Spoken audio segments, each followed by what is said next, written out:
So we all know FNaF, or Five Nights at Freddy's, right? That game that scared all of us and inspired countless songs that would make us jam out until our ears stopped working. Yeah, that was a scary game. Then FNaF 2 released, and oh boy, it scared our socks off. Then FNaF 3 came out, and yep, scary. Then FNaF 4 came out, and yeah, scary. Then Sister Location came out, and that one was actually much more scary than the others. And then FNaF 6 came out, and that put a much more light-hearted tone on FNaF for the first time. And then FNaF VR came out, and this is considered the scariest FNaF game and proved that FNaF is almost meant for VR. Now, what am I trying to get at? Well, if you couldn't understand my sarcasm about FNaF 3 and 4 and some of the other games, you can tell that FNaF just wasn't getting that scary over the years until FNaF VR released. But we all know a new FNaF game is in development called FNaF Security Breach, and I'm gonna be honest, I don't know if this game will be scary. If you don't believe me, look at the character designs. Spoilers for those who want to keep it a secret. Yeah, how is that going to be scary? The FNaF 1, 2, and 3 animatronics had such a creepy look with them, we couldn't pick apart what was so creepy, whether it was the classic animatronics looks in general, or the toy animatronics cute look that got us, or the withered animatronics damage, or Springtrap's gore of an endoskeleton. Notice how I didn't count the new animatronics, such as the Nightmares, Funtimes, Scraps, and others. This is because by now, all FNaF fans weren't fazed anymore by jump scares. To get FNaF fans, atmosphere and other aspects come into play besides jump scares. Yeah, jump scares scare you for a hot 2 seconds, but past that, it's quite annoying to get jump scared, and it's irritating. This brings me into why I'm making this video in the first place. How to make FNaF Security Breach the scariest FNaF game. What I really hope that FNaF Security Breach does right is scaring us. The animatronics for this game look too cute and shiny to be even remotely scary. So I hope FNaF Security Breach does these things that I'm about to list off that keep us scared of FNaF. Number 1.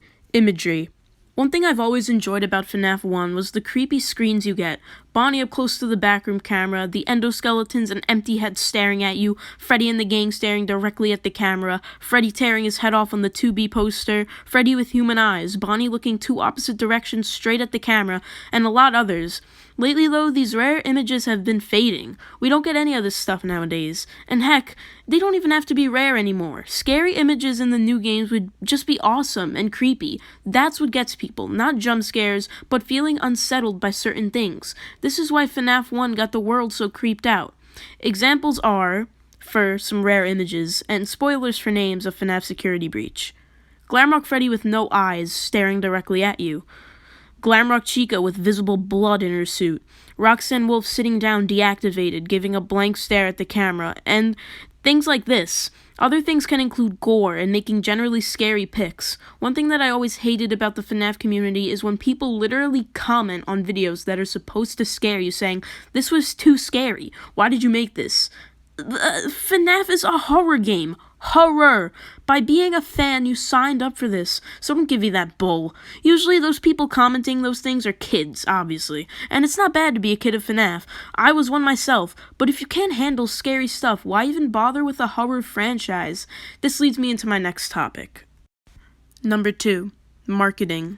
Again, spoilers from leaks. We found out that Funko was making some FNaF Security Breach merch, such as plushies, action figures, pops, and more. I don't really care about this, it's normal, and I'm actually looking forward to it. But when you allow companies to make, for example, your characters from a horror franchise hanging onto a pole on earbuds, it's a little out of control. But why I'm bringing this up in the first place is because Funko and Scott are being smart. From those merch leaks, we found out that it's called FNaF Pizzaplex, but Scott later addressed it's not called that. So why is the merch labeled that? Well, here's my theory. Pizzaplex is the name of the mall that the game takes place in, and on their merch, it's going to say that it's from Pizzaplex, which gives you a sense that you bought actual merch from the FNaF universe. Steelwool tried doing this by making Funko plushies canon, which I loved, so I'm pretty sure that FNaF Security Breach has marketing down and is good to go. Number 3. Mysterious lore. One thing that FNaF had the best of was its lore. Everyone always theorized about FNaF, like, oh, what does this mean, or this, or this, or that, and it was fun. But how Scott is just handing us crucial information. Like, remember when a big theory was that Michael was actually Springtrap, not William? Well, the reason Scraptrap is named William Afton in FNaF 6 was to show us that the theory was wrong. What?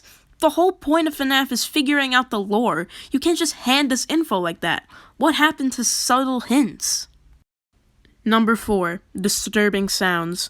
One thing that scared me the most about FNaF 1 is Chica and Bonnie's groans. This is scary, one, because if you don't look into the lore, you had no idea why these robots were making these sounds. And after finding out the lore, you know that it's the children gasping for air because they're in pain. Literal chills. If FNaF Security Breach does some stuff like this, it will for sure be terrifying. Number 5. Disturbing moments. When you get jump scared in FNaF, it's like, oh no, animatronic is in my face, opening and closing its mouth repeatedly. It really gives us nothing. I hope FNaF Security Breach gives us what the animatronics actually does to us when they catch us. Maybe, for example, Montgomery Gator takes out his claws and stabs us and we get a gory sequence. Or Roxanne bites our arm or something. Things like this will creep us out. Also, variety would be nice too. Instead of 1 jump scare for each character like it normally is, they have 5, just to keep the player interested and not bored. So with that leads me to the conclusion of what would make FNaF Security Breach the scariest FNaF game. I have a feeling now that Scott is working with Steelwool on this game. They're gonna come up with some unique concepts. I can't wait for a trailer. I hope you guys enjoyed. Please like, share, and subscribe. Goodbye!